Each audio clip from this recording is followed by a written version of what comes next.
En nuestro sistema público de pensiones existen varios tipos de jubilación, pero en este vídeo hablaré de los más comunes, así que si estás interesado, quédate, que te lo cuento.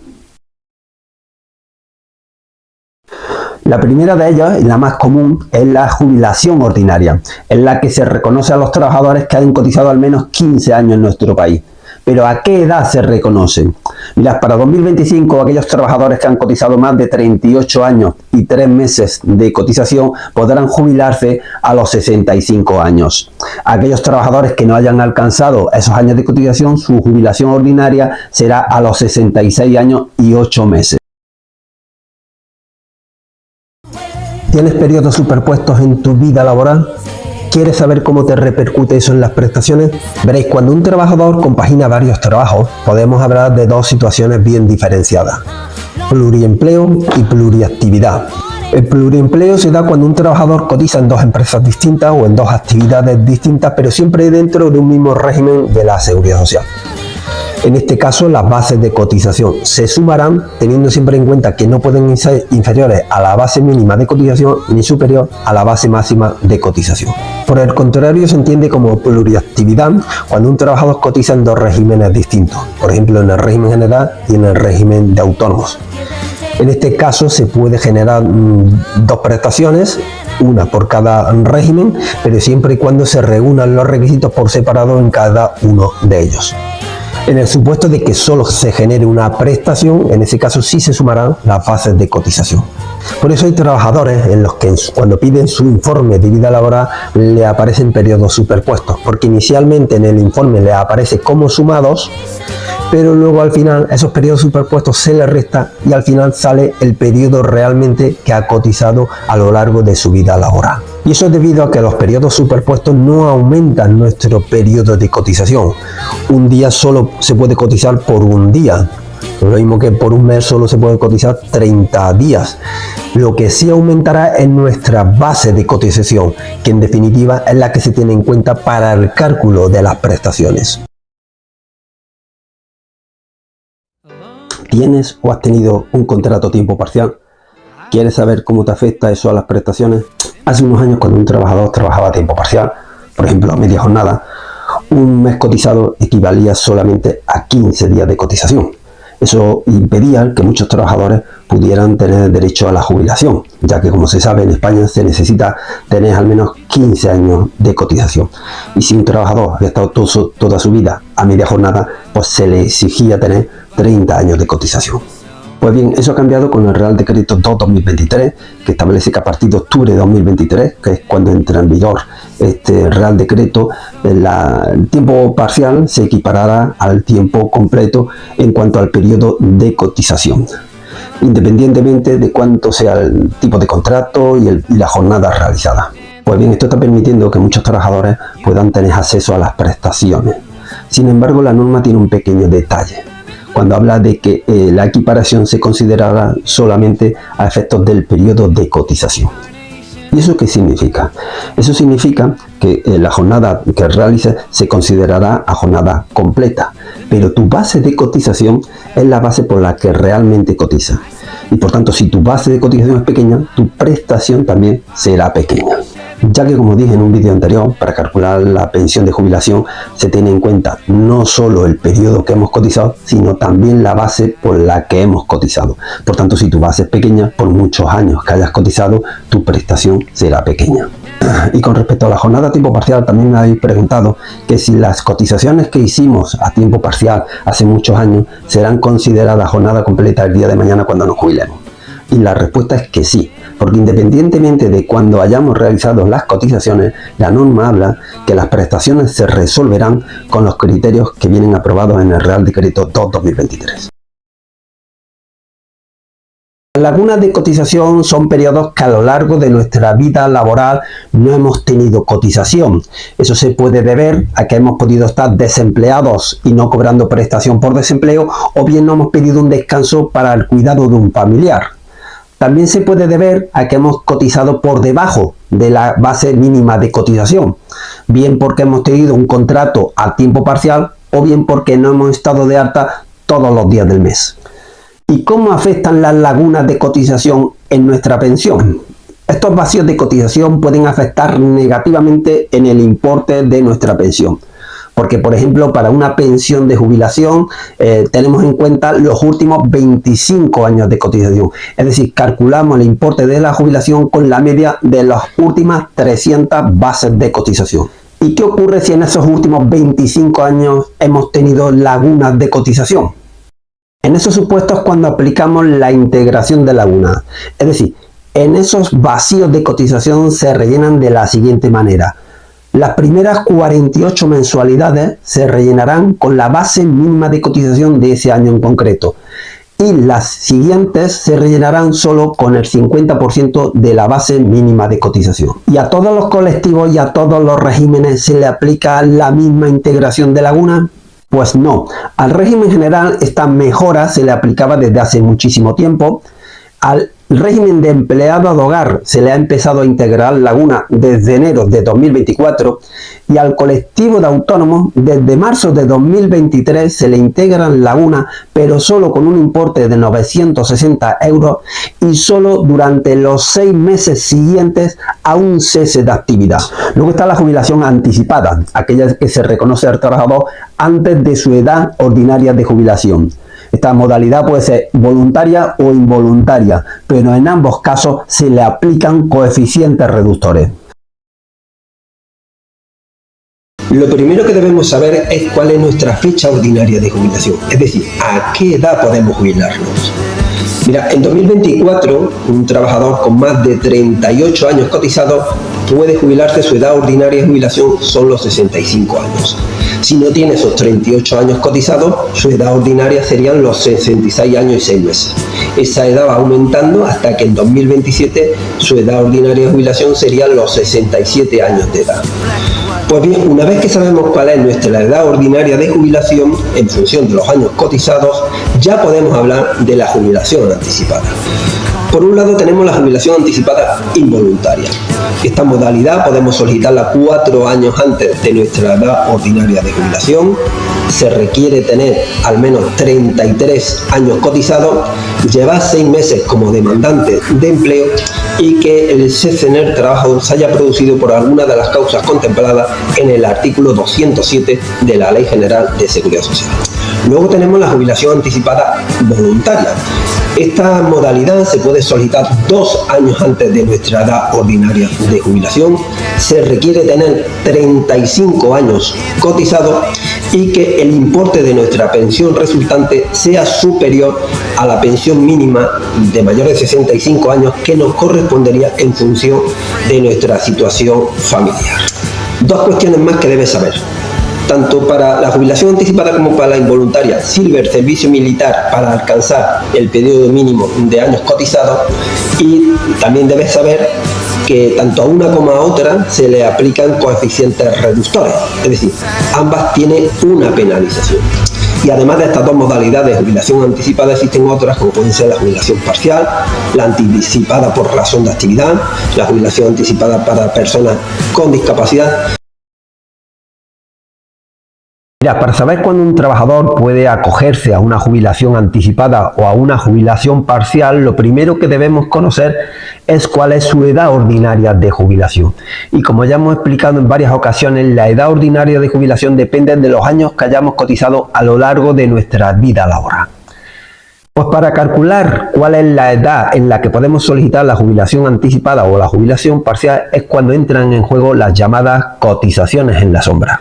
Y utilizamos este término para denominar aquellas cotizaciones que le hubieran correspondido al trabajador de seguir cotizando durante el periodo comprendido desde que solicita su jubilación activa o parcial hasta su edad ordinaria de jubilación. Pero veámoslo mejor con un ejemplo. Imaginemos que estamos en el año 2027 y un trabajador tiene 63 años de edad y 36 años y medio de cotización. ¿Cómo consideramos sus cotizaciones?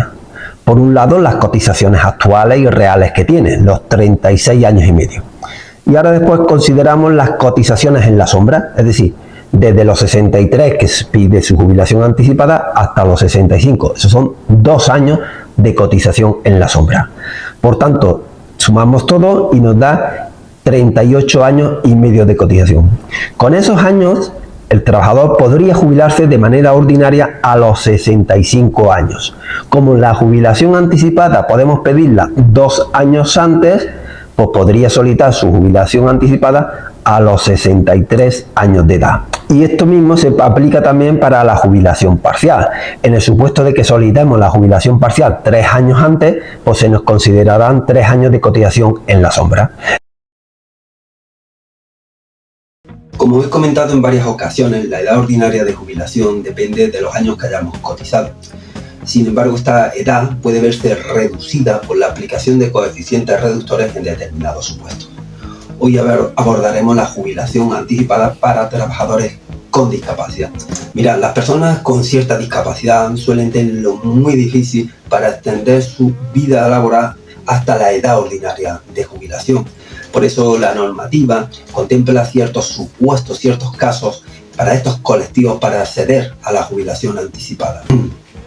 Por un lado están los trabajadores con discapacidad igual o superior al 65%. Para estos trabajadores su edad ordinaria de jubilación se podrá reducir en un periodo equivalente al que resulte de aplicar al periodo efectivamente trabajado y cotizado unos coeficientes. El coeficiente del 0,25 para aquellos trabajadores con una discapacidad igual al 65% y el coeficiente del 0,50 para aquellos trabajadores que además de tener el 65% necesiten la ayuda de una tercera persona. Veamos un ejemplo. Un trabajador con 61 años de edad y 32 años cotizados. De ellos, 20 años ha trabajado con una discapacidad igual o superior al 65%. Por los 20 años trabajado con esa discapacidad, su edad de jubilación se podrá reducir en 5 años. Pero además de reducir en 5 años su edad de jubilación, además estos años computan como cotizados a efectos del cálculo de pensión. Es decir, a efectos de jubilación tendría 37 años cotizados, sus 32 años efectivos cotizados y 5 de reducción. Por tanto, podrá jubilarse a los 61 años con el 100%. Ahora bien, la aplicación de estos coeficientes reductores en ningún caso dará lugar a que el trabajador pueda acceder a la jubilación con menos de 52 años de edad. Y luego tenemos la jubilación anticipada para trabajadores con una discapacidad igual o superior al 45%, pero afectados por una enfermedad contemplada en el Real Decreto 1851 de 2009. Los requisitos para acceder a esta jubilación son tener al menos 56 años de edad, encontrarse en alta o situación asimilada al alta, haber trabajado un tiempo efectivo equivalente al menos al periodo mínimo de cotización que se exige para acceder a la jubilación, es decir, 15 años, y haber trabajado durante al menos 5 años con un grado de discapacidad igual o superior al 45% y con una de las enfermedades contempladas, como digo, en el Real Decreto 1851/2009.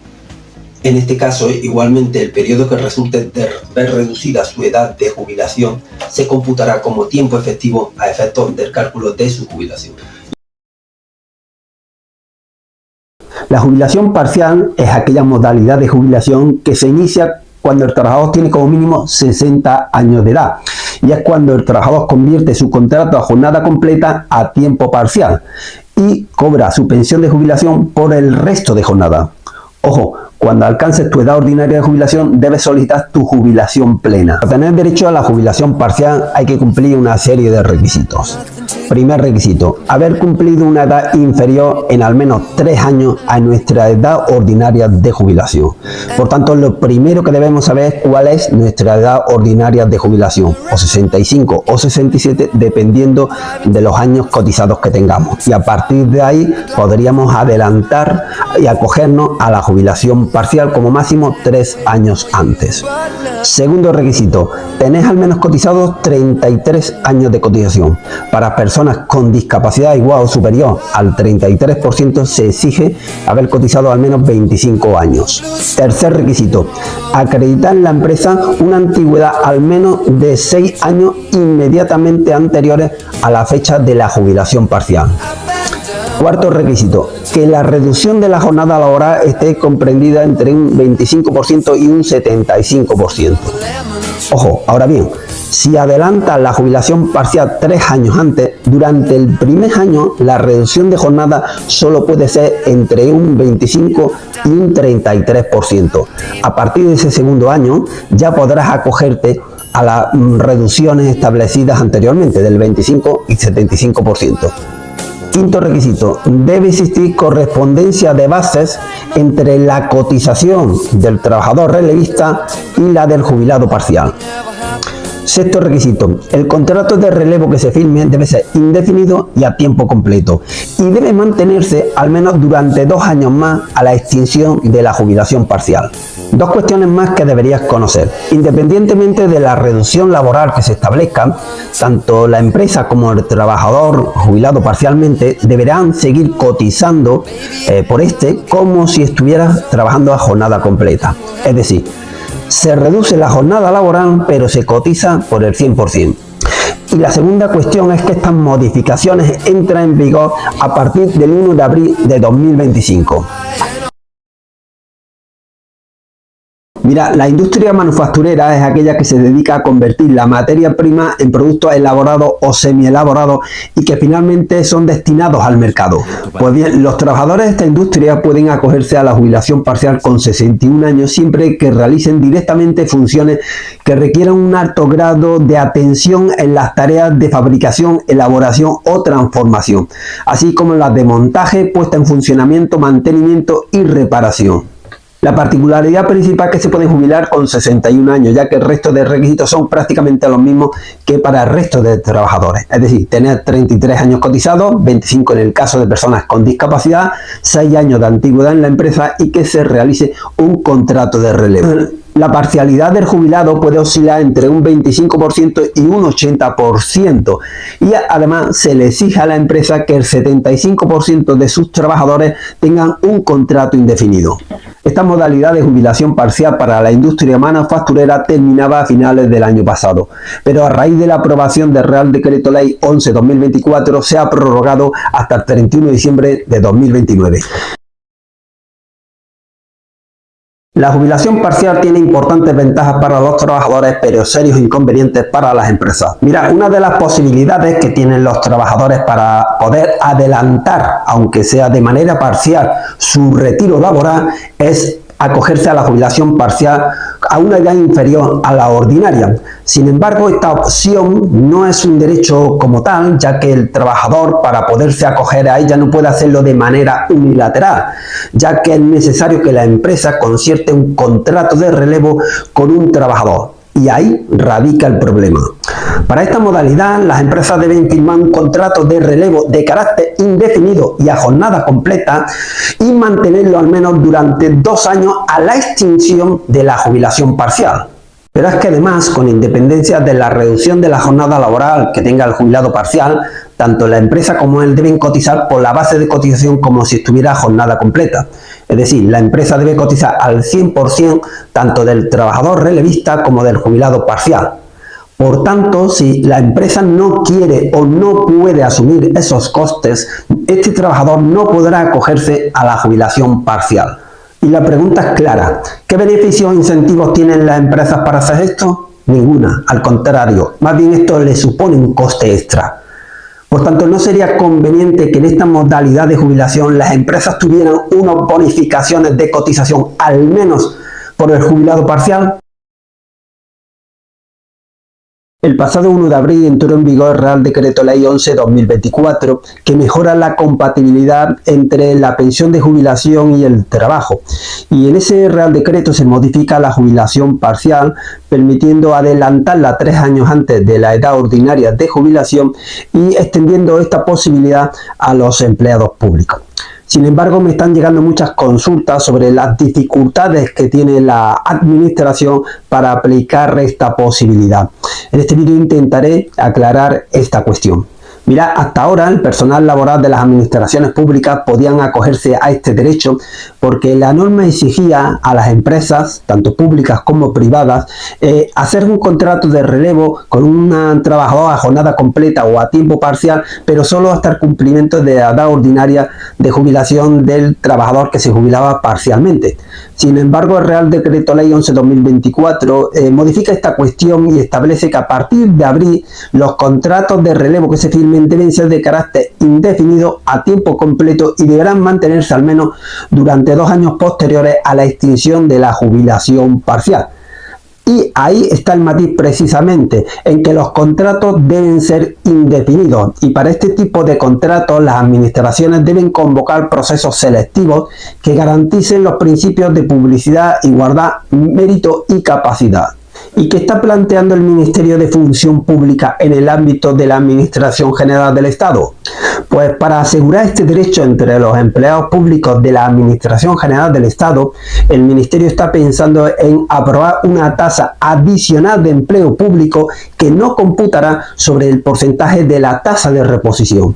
Y a partir de aquí se pueden dar varios problemas. Por ejemplo, uno de ellos es el relativo a los plazos. Mira, una empresa privada puede convocar rápidamente un proceso de selección. Sin embargo, una administración pública debe cumplir unos plazos y unos requisitos. Lógicamente, esta cuestión debería solventarse con una planificación de la administración. Es decir, la administración debería añadir a su oferta pública de empleo general un cupo extra para aquellos trabajadores que quieran acogerse a la jubilación parcial. Otro problema tiene que ver con las fechas. El jubilado parcial, lógicamente, no podrá acogerse a esta modalidad hasta que no tome posesión el relevista. Y otra cuestión la que tiene que ver con el personal funcionario. Veréis, para que el personal funcionario pueda acogerse a esta modalidad, además de los requisitos anteriores, es necesario que se modifique el artículo 67 del Estatuto Básico del Empleado Público. Y a todo lo anterior hay que sumar que lo que actualmente está en vigor es un Real Decreto Ley que debe convertirse en ley y para eso es necesario que supere la tramitación parlamentaria, cuestión esta de la tramitación parlamentaria que ya se ha iniciado y que muchos grupos políticos están presentando enmiendas al texto. Me habéis preguntado cómo se considera el primer año en el caso de acceder a una jubilación parcial 3 años antes de nuestra edad ordinaria de jubilación. Mira, a partir del 1 de abril aquellos trabajadores que cumplan una serie de requisitos pueden acceder a la jubilación parcial 3 años antes de su edad ordinaria de jubilación. La norma indica que en los 2 últimos años se podrá reducir la jornada entre un 25% y un 75%. Sin embargo, en aquellos supuestos en los que se accedan 2 años antes a la jubilación parcial, la reducción de jornada estará comprendida entre un 20% y un 33%. Pero añade que a partir del segundo año las partes podrán modificar la reducción de jornada y plantearla entre el 25 y el 75%. Y ahí es donde surge la duda. ¿Qué se entiende cuando dice a partir del segundo año? ¿A partir de que el jubilado parcial lleve 1 año percibiendo su jubilación parcial? ¿O a partir de que al jubilado parcial le falten 2 años para acceder a la jubilación ordinaria? Porque hay trabajadores que pueden acceder a la jubilación parcial, por ejemplo, 2 años y medio antes de su jubilación ordinaria. Pues bien, según ha concretado el INS, se podrá reducir la jornada entre un 25 y un 75% una vez que le falten 2 años al jubilado parcial para acceder a su jubilación ordinaria, incluso aunque no haya pasado 1 año desde que empezó a percibir la jubilación parcial. Pero veámoslo con un ejemplo. Imaginemos un trabajador que su edad ordinaria de jubilación es a los 65 años y accede a la jubilación parcial con 66 años y 2 meses. La reducción de jornada se reducirá entre un 20 y un 33% hasta que el trabajador cumpla los 63 años. A partir de los 63 años se podrá modificar esa reducción de jornada y plantearla entre 25 y el 75%.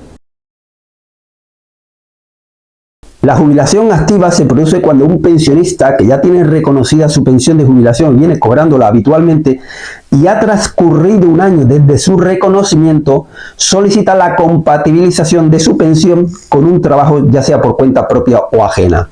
Este porcentaje de pensión empieza con un 45% a partir del año de demora y puede alcanzar el 100% si se ha demorado 5 o más años.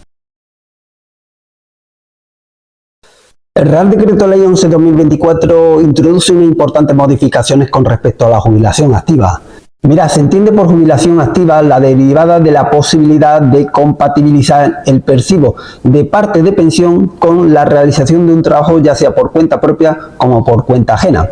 Es decir, se nos permite trabajar, ya sea a tiempo parcial o a tiempo completo, y al mismo tiempo cobrar parte de nuestra pensión de jubilación. Hasta la aprobación de este Real Decreto solo podían acceder a esta modalidad de jubilación aquellos trabajadores que hubieran cotizado el tiempo suficiente para alcanzar el 100% de jubilación. Sin embargo, la nueva normativa va a eliminar este requisito y no va a ser necesario tener largas carreras de cotización. Es decir, van a poder acceder a la jubilación activa todos los pensionistas de jubilación. También se elimina el anterior obstáculo que suponía la incompatibilidad de percibir la jubilación activa y el complemento de demora. El nuevo decreto va a permitir compatibilizar ambas cuestiones. ¿Y qué porcentaje de jubilación se puede percibir? Hasta ahora solo se podía percibir el 50% de la jubilación a partir del primer año de demora.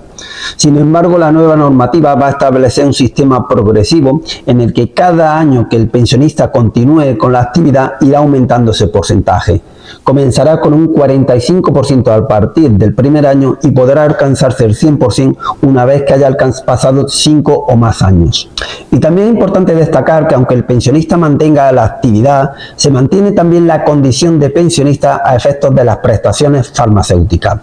Solo se cotizará a efectos de incapacidad temporal, contingencias profesionales y un porcentaje de solidaridad del 9%. Eso sí, estas nuevas cotizaciones no mejorarán para nada la jubilación ya reconocida. Y por último decirte que aunque estas modificaciones ya están aprobadas, no entrarán en vigor hasta el 1 de abril de 2025. La jubilación demorada se produce cuando un trabajador alcanza su edad ordinaria de jubilación, pero no solicita su jubilación, sino que continúa trabajando, es decir, retrasa voluntariamente su jubilación. En este caso, cuando el trabajador solicite su jubilación, se le reconocerá un complemento adicional de un 4% por año que haya retrasado o haya demorado su jubilación. Este porcentaje también se podrá cobrar en una indemnización a tanto alzado o una combinación de ambos, parte porcentaje y parte indemnización. En enero de 2016 se creó el llamado complemento de maternidad por aportación demográfica. La idea era reducir la diferencia que existía entre las pensiones de los hombres y las pensiones de las mujeres, que por aquel entonces eran un 34% más bajas. Por tanto, desde esa fecha, todas aquellas mujeres que hubieran generado una pensión, ya sea de jubilación, de incapacidad o de viudedad, excepto las jubilaciones anticipadas voluntarias, y hubieran tenido más de 2 hijos, podían tener derecho a este complemento. Sin embargo, esta medida, que inicialmente excluía a los hombres, fue recurrida ante el Tribunal Superior de la Unión Europea y que en 2019 dictó una sentencia en la que se establecía que esta medida era discriminatoria y contraria a la directiva europea. Por tanto, desde esa fecha, muchos hombres vinieron a solicitar a la Seguridad Social el reconocimiento de este complemento. Y eso dio lugar a que tanto hombres como mujeres pudieran cobrar este complemento en su pensión y, por tanto, quedara sin efecto la medida con la intención de reducir la brecha de género entre las pensiones de hombres y mujeres. Por ello, en 2021, el gobierno, para ajustar este complemento a la directiva europea, lo que hizo fue derogar el anterior complemento de maternidad y crear el llamado complemento de brecha de género. Un complemento que se cobra a partir del primer hijo y pueden cobrarlo tanto hombres como mujeres.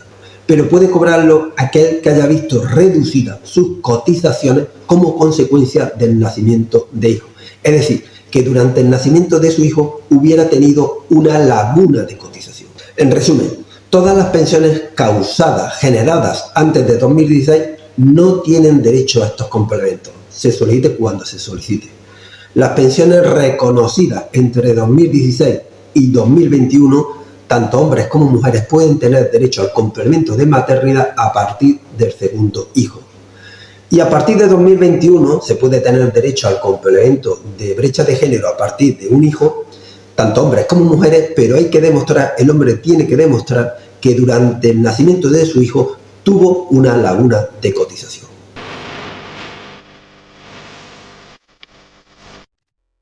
Mirad, generalmente los pensionistas cobran la paga extra en las mensualidades de junio y noviembre. Pero ¿cómo se calcula su paga extra? Mirad, como norma general, el importe de una paga extra de un pensionista es el mismo que una mensualidad ordinaria. Sin embargo, tanto en el reconocimiento inicial de la pensión como en el supuesto de extinción de la prestación, esa paga extra se abona a razón de una sexta parte por cada mes que haya estado de alta como pensionista. ¿Y qué meses se tienen en cuenta para el cálculo de esas sextas partes? Pues por un lado los meses comprendidos entre el 1 de diciembre y el 31 de mayo. Y por otro, los meses comprendidos entre el 1 de junio y el 30 de noviembre. Ahora bien, una cuestión importante. ¿Será suficiente solamente cobrar un día, solo un día, de algunos de esos meses para que se compute una sexta parte? Pero veámoslo mejor con un ejemplo. Imaginemos que a un pensionista se le reconoce una pensión de jubilación por importe de 1.200 euros con efecto el 25 de abril. Este pensionista cobrará su mensualidad y cuando llegue la mensualidad de junio cobrará su mensualidad normal, 1.200 euros, más dos sextas partes, correspondientes a los meses de abril, aunque haya iniciado la pensión el 25 de abril, y de mayo. Por tanto, cobrará 400 euros de paga extra. En los supuestos de extinción de la prestación, la paga extra se abonará junto con la última mensualidad que se le abone al pensionista, y en caso contrario pues se abonará como devengada y no percibida. Siguiendo con el ejemplo anterior, imaginemos que este pensionista fallece el 25 de septiembre.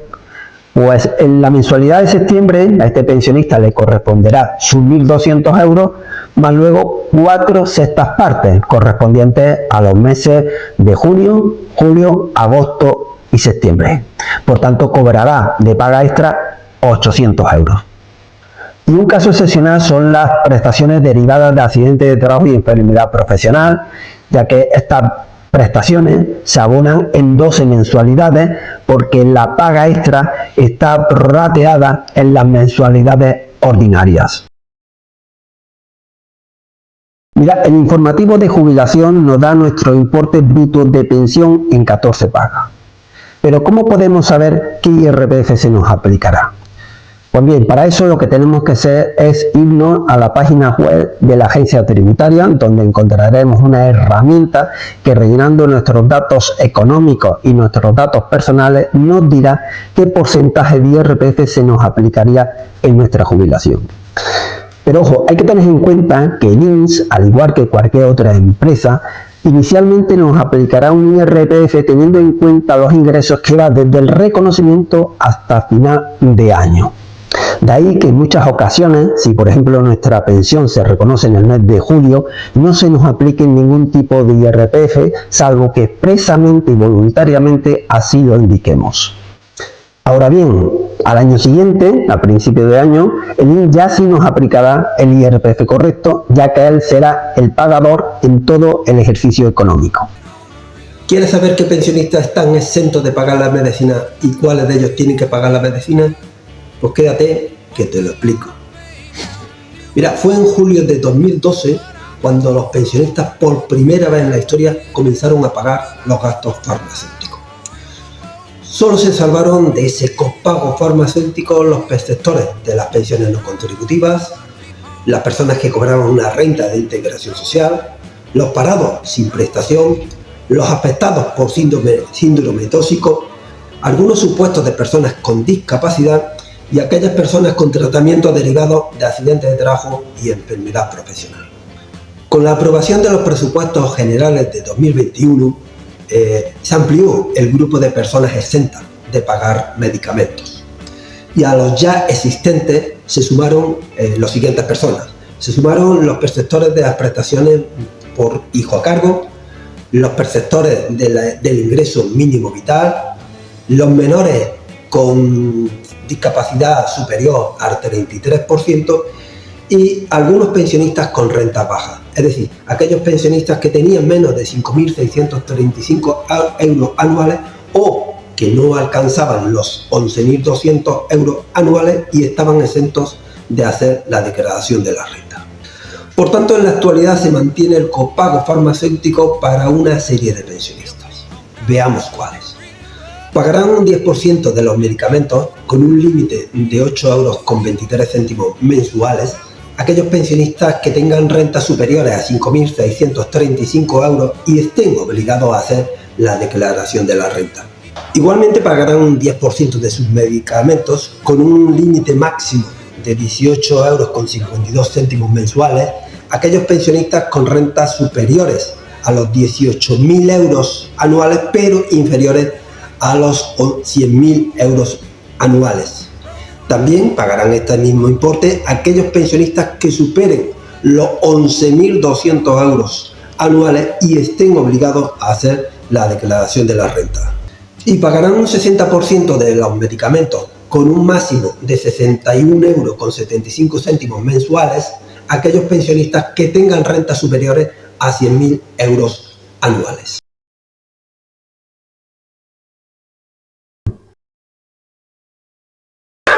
¿Sabías que el sistema público de pensiones garantiza unas pensiones mínimas? Eso significa que si tu pensión es muy baja, quizás puedas tener derecho a un complemento en tu pensión. Como sabéis, el importe de las pensiones contributivas se obtiene de dos factores. Por un lado están los años cotizados. Cuantos más años cotizados, mayor será el importe de nuestra pensión. Y también por otro lado está la base de cotización.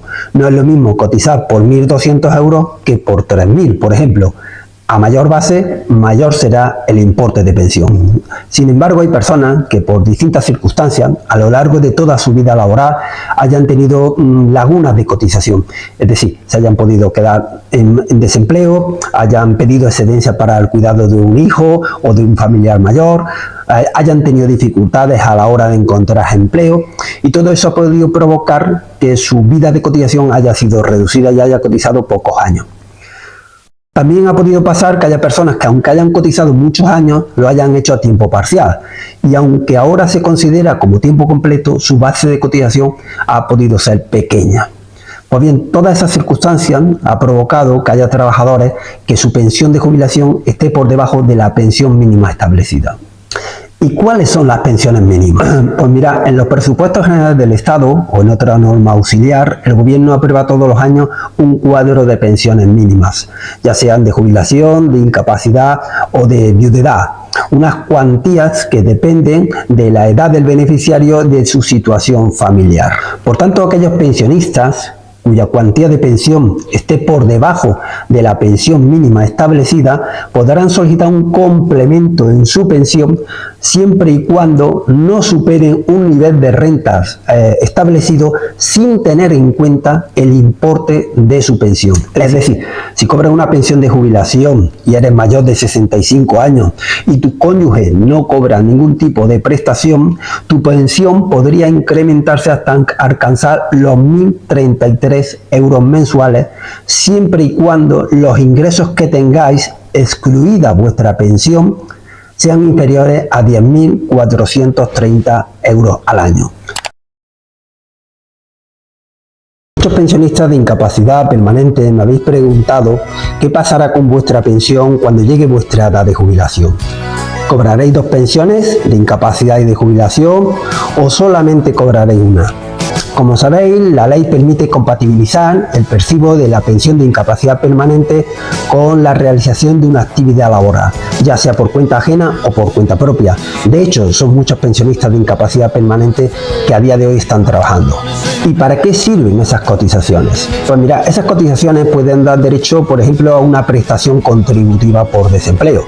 Es decir, un pensionista de incapacidad permanente que esté trabajando y se quede parado puede cobrar la prestación contributiva del desempleo e igualmente su pensión de incapacidad permanente.